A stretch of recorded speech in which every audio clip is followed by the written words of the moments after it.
everybody, my name is Mr. Francy and welcome back to Mr. Francy Reads. Okay, so at the time of recording it's the 27th of May, which means we're close to the end of the month, which means it is time to film my June TBR.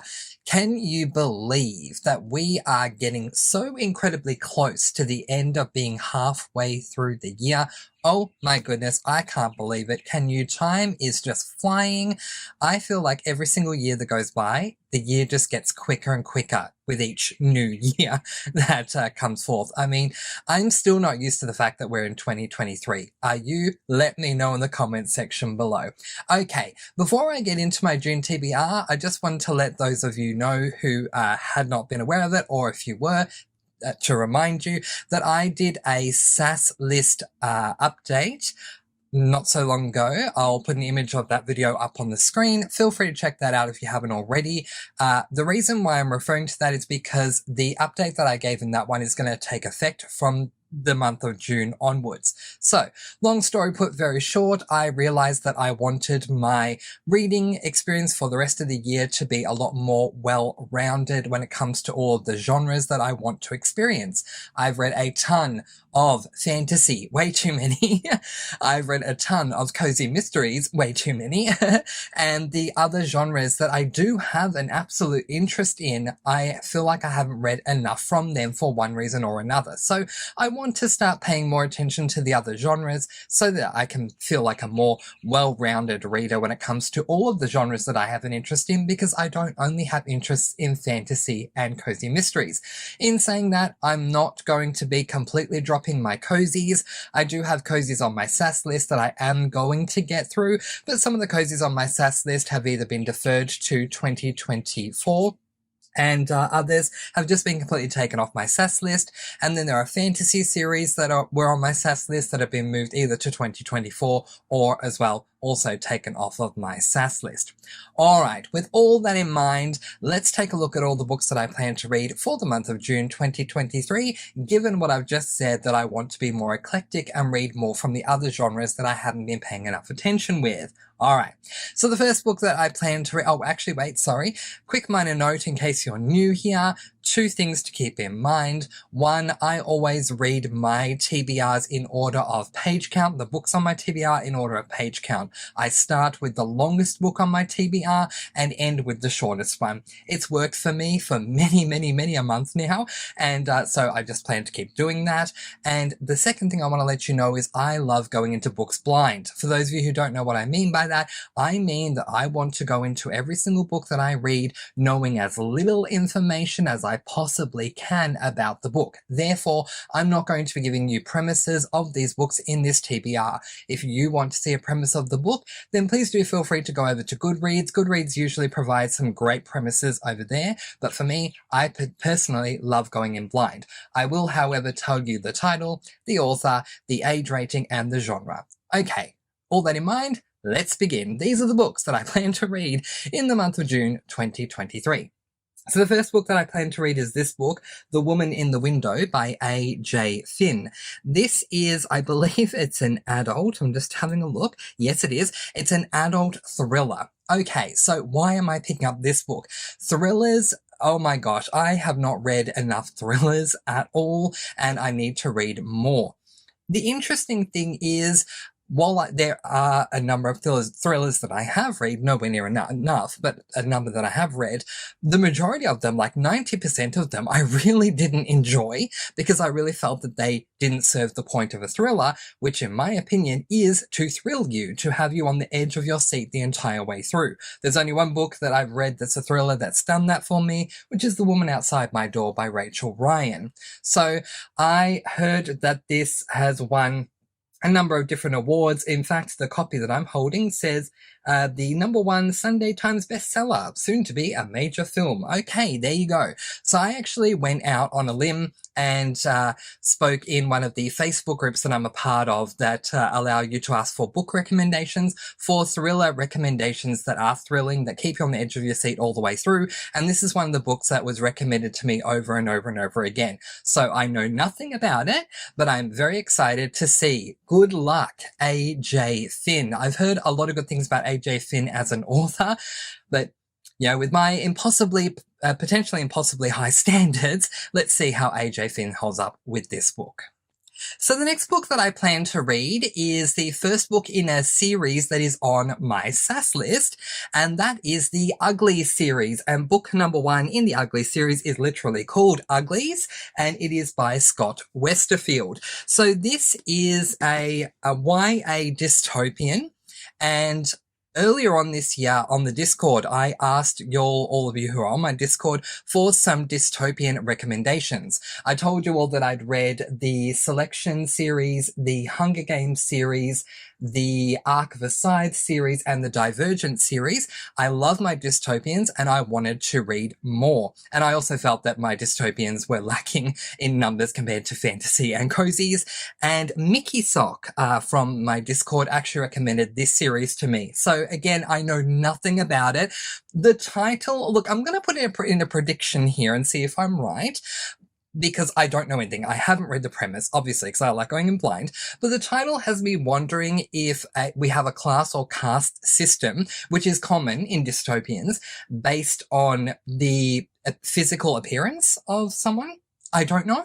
Only time will tell. But either way, I love my dystopians. For this to work for me, I'm hoping that Scott Westerfield, like all of the other authors who have written dystopians that I love, I need also for Scott Westerfield to create some wonderful world building, because the purpose of a dystopian, in case you don't know, is it is the opposite to a utopia where everything is perfect and wonderful and everyone's happy all the time. A dystopian is the opposite to that, where everything is dark and dreary. Usually it is a world that is overruled by this just horrible tyrant, and there is a class or caste system, things like that. So yeah, think Divergent, think Handmaid's Tale, think Hunger Games, those sorts of things. So I'm really excited to get into this one. Thank you for the recommendation, Mickey Sock. Can't wait to read another dystopian as well. So there we go. Best of luck to Scott Westerfield. I'm just going to confirm. I just put the book down. Scott Westerfield. Yes, I have been saying in my last couple of videos that even though it's an audio version for you that you're hearing, I do still hold the books in my hand. This is the next book that I'm holding. But yeah, I do still hold them. But anyway, there you go. Good luck, Scott Westerfield. All right, let's move on because I have more books to discuss. The next book that I plan to read, I'm a little confused about its genre. I'll tell you what Goodreads refers to it as, and then I'll give you my own opinion once I've read the book. But in saying that, you'll need to know that this is a book I've been wanting to read for 3 years. Yes, I have been catching up this year on books that I've been wanting to read since 2020 and just haven't yet. And this one, the only reason I hadn't read it yet, for those of you who don't know, I exclusively listened to my books on audiobook, and the audiobook for this one was not available in my country. It is now, so that's why I'm reading it. But the only thing I know about this book is more than enough to entice me. So let's put it up on the screen. It is Rabbits by Terry Miles. Okay, so Goodreads lists this as an adult sci-fi thriller mystery fantasy. I mean, so let's just call this one at the moment an adult sci-fi. However, I feel like it's going to be more of an adult thriller. We'll see how we go. Either way, the only thing I know about this, which is more than enough for me, is that there is a thriller aspect to the book, and part of that thriller aspect revolves around playing games. So if you know me, you know I love that type of genre. I'm not necessarily a huge fan of the Saw films, but the ideas behind them, the games that Saw has his victims, I guess you could call it, play, I find the psychological side of it to be interesting, because I was always someone who wanted to study human nature and things like that. I wanted to be an anthropologist when I was younger. I love the study of human nature, what makes humans tick, things like that. If you put a human in a situation, how are they going to work through deciding what it is that they're going to do? And so the idea of any type of a horror or thriller that involves a game aspect where choices need to be made is something that greatly interests me. So when I heard that Rabbits is a thriller, or at least partially a thriller, it's deemed a sci-fi on Goodreads, but partially a thriller that involves games and competitions, I've been very, very, very excited to read it ever since I read the premise. So now that it is available on audiobook, I can't wait to read this book. I'm so incredibly excited. So I will reserve what I actually think the age rating and genre is until I've read it, but according to Goodreads, it is an adult sci-fi and very excited. So the next book I plan to read is another dystopian new series for me, which has me, of course, very excited. It is on my SAS list. Again, this came from the recommendations that I requested on my Discord for more dystopian series, and I was recommended this one by my friend and moderator on the Discord, Amy, otherwise known as Rocky Mountain. So I am thrilled that I'm reading 2 dystopian series this year. It will certainly help me with my dystopian books read count, but also that I'm starting 2 new to me dystopian series this month, or in the month of June, which you're probably watching this in June, so does make sense I'm saying this month, even though I'm recording at the end of May. Okay, so again, I know nothing about this book, but just looking at the cover, which my cover is different to the one on Goodreads. Mine looks like it has a picture of the sun or the moon. It's either like a yellow moon or it's the sun on the cover with like a dark black and brown background. So I don't know. It's saying the never sky. Maybe it's about the fact that, I don't know, something's going on with the sky. Maybe it's never daytime there. I just don't know. It's just a prediction. It could be absolutely anything at all, but I'm very, very excited. Thank you so much, Amy, aka Rocky Mountain, for this recommendation. Cannot wait to be reading more dystopians. I'm so excited. And just like with the other book that I'm reading, Uglies by Scott Westerfield, my hope is that Veronica Rossi has some amazing world building in this book as well. So yeah, Under the Never Sky is I believe it's a YA. Yes, YA dystopian. So the next book I plan to read is another thriller, and it's, well, had different opinions. So I'm intrigued to see where I land with this one. Let's put it up on the screen. It is this book, The Silent Patient by Alex Michaelides. Oh my gosh, I've never struggled saying names of authors because, very quick backstory that has nothing to do with reading. I grew up with my favorite sport in the whole world as a child being tennis. And if you've seen some of the tennis players' names out there, I managed to wrap my tongue around saying all of those surnames. There are some extremely long, extremely complicated surnames. And so it's put me in a great standing when it comes to reading any type of name. But this one, I'm struggling to say. Is it Michaelides? Michaelides? I don't know. Anyway, if you know how to pronounce it, let me know in the comments below. But anyway, called The Silent Patient. So this is another #1 New York Times and Sunday Times bestseller. And it is an, oh gosh, I'm not seeing the age rating. I am not seeing the, oh, there it is. It is an adult thriller. So again, I'm reading another thriller because I need to give thrillers more of a chance.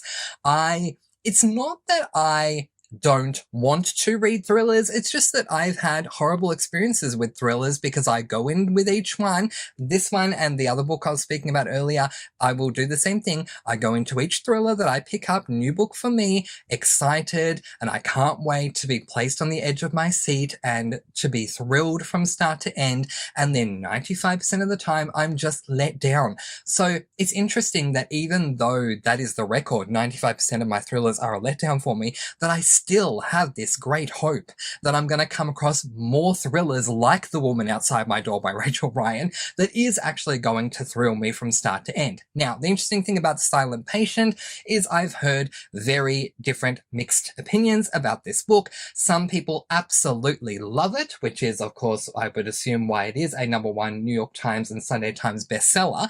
And then there are others who say that they couldn't stand it, that they gave it 2 stars or 1 star or even DNF'd. But hey, you know, for me, I'm willing to give it a go. Let's see which side of the fence I fall on. Do I side with those who made it a #1 New York Times and Sunday Times bestseller side, or do I stand on the side of those who don't like it? Only time will tell, but I'm glad I'm reading another thriller. The next book that I plan to read in the month of June has me so incredibly excited. Oh my gosh, okay. So last year, was it last year? I think it was. It was either early last year or late 2021. I randomly placed a book on my TBR. It was not meant to be there, but suddenly I was in the mood for an LGBTIQ plus male steamy book. And so I went back to that Facebook group that I was alluding to earlier and asked everyone for a great steamy book recommendation with some ideas for plots or types of characters as a prompt, I guess, just to make things a little bit easier, because there are many steamy books out there, regardless of whether it's male, female, or male-female. And one of those prompts was vampire. So what was recommended to me was this book, we'll put it up on the screen, How to Vex a Vampire by Alice Winters. Oh my gosh. Okay, so the book didn't necessarily read as steamily as I thought or hoped it was going to. But in saying that, I absolutely loved it. The first 3/4 or so of the book, at least the first half anyway, it's been a while since I've read it, read to me more like a male cozy mystery. So the basic setup for book one is that we follow this guy, I don't remember his name, but we follow this guy who is a human who was working on the police force. And in this particular world, there is the human police force and there is the vampire police force. And the vampire police force is obviously, as the name suggests, filled with vampires. This particular main character that we follow, who is on the human police force, wants to, and therefore does, join the male police force and ends up getting partnered with one of the vampire detectives, investigators, policemen, whatever you want to call it. We're splitting hairs here because that's not the point. Anyway, he is actually on the run, our main character, because there is a vampire that's trying to track him down for a reason that I don't remember, but he ends up falling in love with his partner that he's working with, and yeah, very interesting. So yeah, there were some bedroom scenes that were a bit spicy towards the end, but the first half of the book definitely did not read as a spicy book for me. But I loved it so much, but I never purchased the book. So last month, I decided to go ahead and purchase book one, but I decided to make a deal with myself. I loved book one so much that I decided I'll purchase book one and book two and put book two on my June TBR. So that backstory being said, the next book that is on my June TBR is this book, How to Elude a Vampire by Alice Winters. So this is book number 2. I believe that we're following different people in book 2, which annoys me. How are y'all with that? If you ever have read a series where you don't follow the same characters in book 2 that you did in book 1, it is a pet peeve of mine. But in saying that, if it is still part of the same world and we're just following different characters from that same world or same police force, I guess I can get on board with that. But still, I loved what Alice Winters did with book 1. So can't wait to get into book 2. This is an adult male LGBTIQ plus steamy book. In case I haven't already said that as a statistic, but I'm really looking forward to getting back at least into this world. The next book that I plan to read, I actually should have put up on the screen, I think, before that one. I'm just going to double check. Yes, okay, technically the next book I'm putting up on the screen I'm actually going to read before How to Elude a Vampire, but the reason that I'd forgotten about it is because it's the only book that I do not have a physical copy of that is going to be on my TBR for June. So let's put it up on the screen and then I'll explain why I don't have it. It is this book, Mums and Mayhem by Amanda Flower. This is book number 3 out of 3, so the final book in the Magic Garden mystery series. It is an adult cozy mystery. Okay, so let's just discuss a few different things. First of all, the Magic Garden Cozy Mystery Series by Amanda Flower is on my SAS list. There are 3 books. This is the last one. Reading this one will help me to complete that series and cross it off my SAS list. It's a series that revolves around a woman by the name of, oh my gosh, is it Fiona? Yes, I get a cookie. It is Fiona, and Fiona has moved to Scotland from wherever she was living in America because her godfather died and left her his house and his garden. When she arrives there at the house, she finds out that there is more to the garden than meets the eye that strictly has a lot to do with her and her importance of her specifically being there, and that ties into why the series is called the Magic Garden Mystery Series. I won't say more other than that.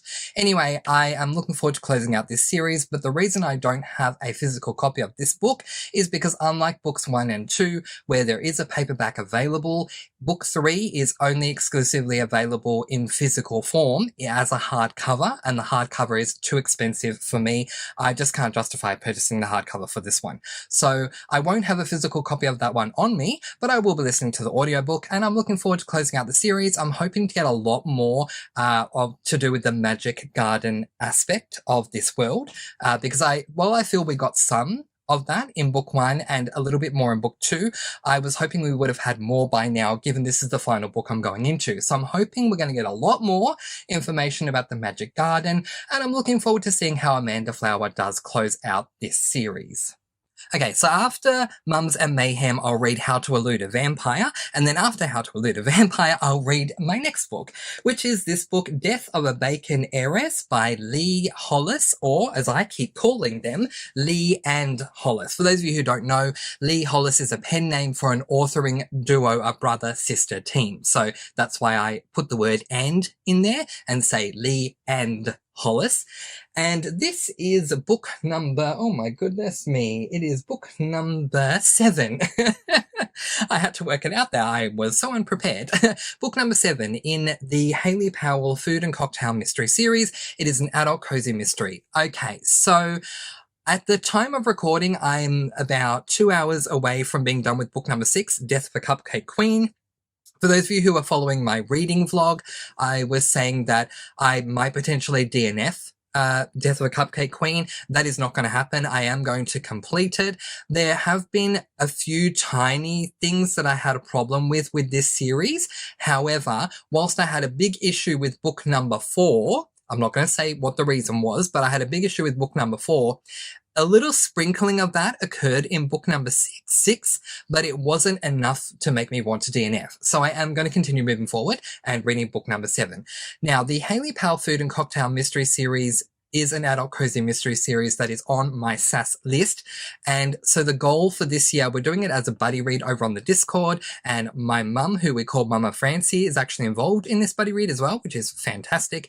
And the goal was to read the first 2 books in January and then 1 book every single month afterwards. So we are hoping to get all the way through to and including finishing book number 13 by the end of this year. So yeah, I'll be over halfway when I finish Death of a Bacon Heiress, and I'm looking forward to reading it. The only thing I will tell you about this series to pique your interest in case you want to pick it up is it's a cozy, and the cozy aspect of this one is that we follow a woman by the name of Hayley Powell who works as a food and cocktail columnist. She is an amateur sleuth, so in every single book she's trying to solve some sort of mystery that's going on, which I think is always a murder, but anyway. But on the cozy side of things, there's at least 5 to 7 articles, columns that will come up dispersed here and there throughout the book, which include a little bit of a, I guess, journal entry of something that was happening with her at some point in time, that then relates to 2 recipes, a recipe for a cocktail and a recipe for something that she has cooked. So some sort of food recipe. But yeah, really interesting series so far. Looking forward to moving on to the next book. The next book that I plan to read in the month of June, had to think there again, is this book, Finding Audrey by Sophie Kinsella. Now, this is a YA contemporary book, which has a really interesting story. So, okay, I want to read more contemporaries. So to round out, as I say, the eclectic reader, being the eclectic reader that I am, wanting to read more than just fantasy and cozies, and contemporary is part of that. So when I put this onto my TBR for June, I did so purely because it's a contemporary that I wanted to read. Funny enough, when it was delivered, it was the first time that I noticed it's by Sophie Kinsella, who wrote another standalone that I absolutely loved called I've Got Your Number.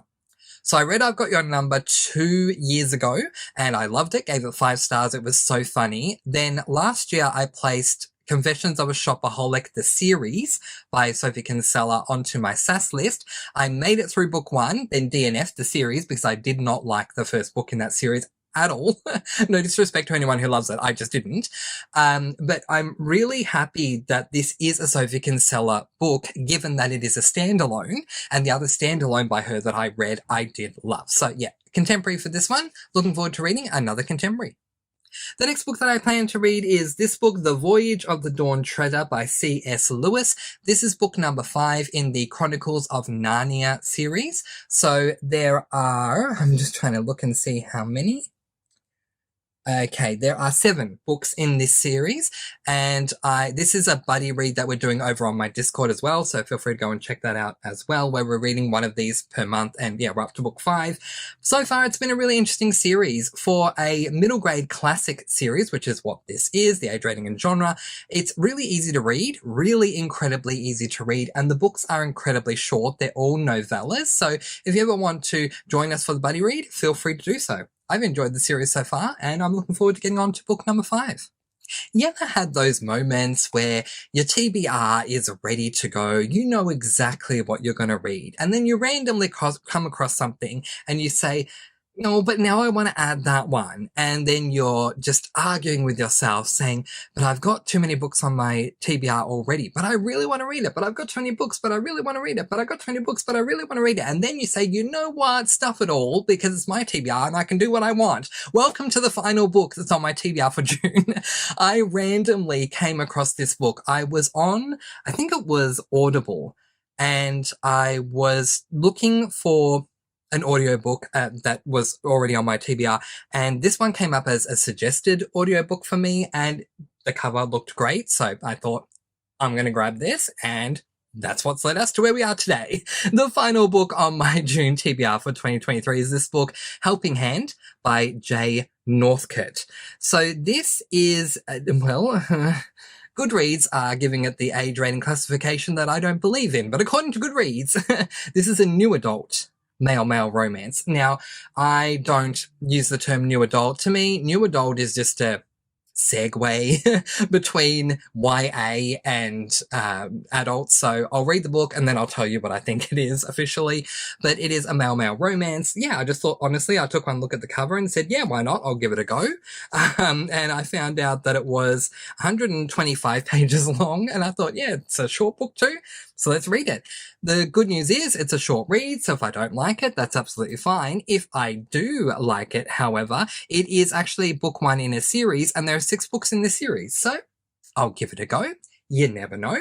I may come out the other side finishing this saying, I'm glad I read it, don't need to read any more, or I may come out the other end reading it saying, I love Jay Northcote, the author of this book, and I can't wait to keep going. I'm glad I found a new series. You never know. Life sometimes it's a good idea in life to take risks, and I'm definitely doing that with Helping Hand. But those are all the books that I plan to read in the month of June 2023. What books do you plan to read in the month of June 2023? Let me know in the comments section below. Okay, I want to make a quick point here. If this is a tiny asterisk, if I get through all of my books before the month of June is done, and that is a big if because I don't think I will, but if I do, then what I will do is I will read this book, The Reckoning, which is book number 3 in the Zodiac Academy series. I said that I'm not going to read any more fantasies, but I've been hearing a lot, and I'm really enticed, and I really do want to pick it up. So that's the deal. If I get through all these books before the end of June, I still have time, then I'll pick up The Reckoning. But if I don't, then I won't, and that will be fine as well. But in the meantime, that is where I am going to leave it, letting you all go with peace, blessings, and so much love. Please do be kind and love one another, and spread your sparkling energy all throughout the world. And until next time, happy reading. Bye, everyone.